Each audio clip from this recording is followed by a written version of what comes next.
Bismillahirrahmanirrahim. Alhamdulillahi Rabbil alamin. Wal aqibatu lil muttaqin. Wassalatu wassalamu ala rasulina Muhammad va ala alihi va ashabihi ajma'in. Assalomu alaykum aziz dindoshlar, mo'min musulmonlar. Bugun siz azizlar bilan Rasulimiz sallallohu alayhi va sallamning bir hadislariga amal qilamiz. Bu hadisga amal qilish orqasidan inshaalloh gunohlarimiz to'kiladi. Keling azizlar, biz hozir mana shu video orqali Rasulimiz sallallohu alayhi va sallamning biz mo'min musulmonlarga aytgan bir topshiriqlarini bajaraylik. Bunga hech qancha vaqtimiz ketmas ekan. Bor yo'g'i 2 og'iz kalima ekan, mana shu kalimani 100 marta aytish bilan Allohning izni bilan gunohlarimiz o'chiriladi. Xo'sh, bu haqida Rasulimiz sallallohu alayhi va sallam nima deganlar? Rasululloh sallallohu alayhi va sallam kim bir kunda 100 marta subhanallohi va bihamdihi desa, xatolari dengiz ko'piklaricha bo'lsa ham o'chirib yuboriladi deb aytganlar. Imom Muslim rivoyati. Ha, bu Imom Muslimda keltirilgan hadis ekan. Keling azizlar, hoziroq mana shu kalimani 100 marta sizlar bilan qaytaramiz. Siz avvalo yodlab olishingiz uchun men bu kalimani 10 marta aytaman. Siz diqqat bilan tinglang. Undan so'ng 100 marta mazkur kalimani siz azizlar bilan birgalikda aytamiz. Va Allohning izni bilan katta yu kichik gunohlarimiz inshaalloh o'chiriladi.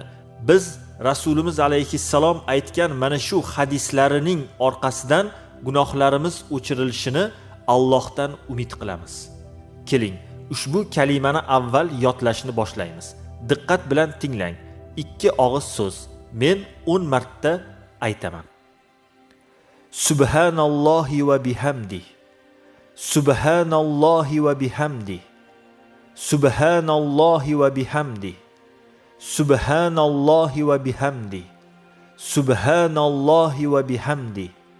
Subhanallohi va bihamdi.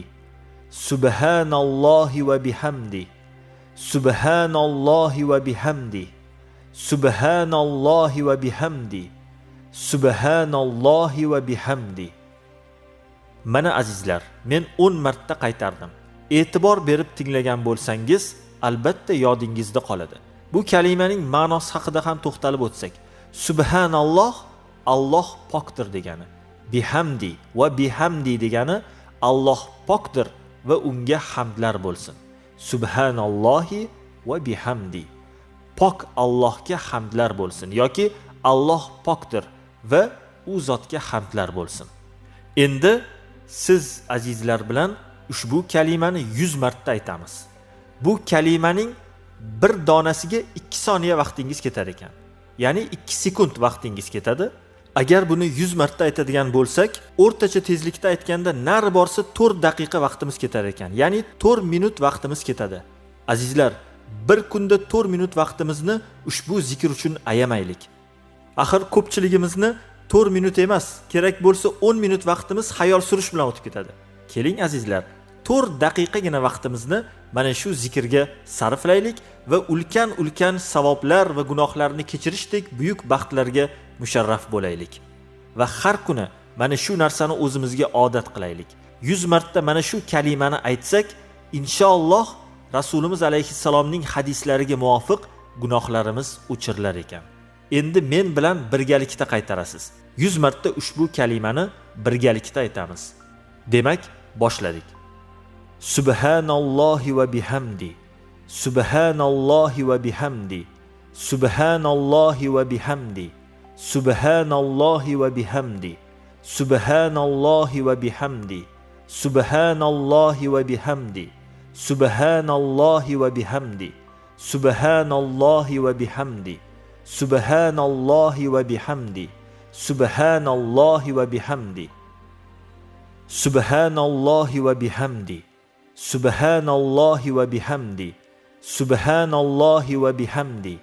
Subhanallohi va bihamdi. Subhanallohi va bihamdi. Subhanallohi va bihamdi.